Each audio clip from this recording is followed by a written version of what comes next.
Кажи ми го. Майко, да не чуват.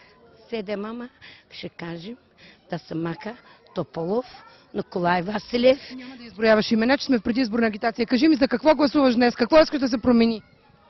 Много добре знаете. Няма да... Не. Защото, ама, ко да ти кажем, не съм забутан, Сокол 31 живее.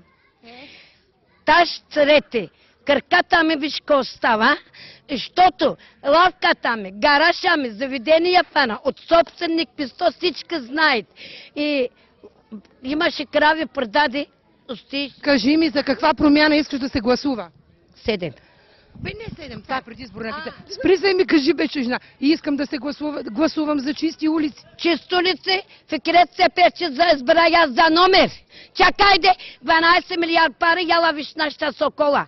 А дозад боклък твърдят. А пред гене ко става, копай нега, взима първи проститутката, апартамент това на никой не гледи. Човек ето Козмов, Мехмет Асан, Октай, дори ги те всички боклък. И що измене?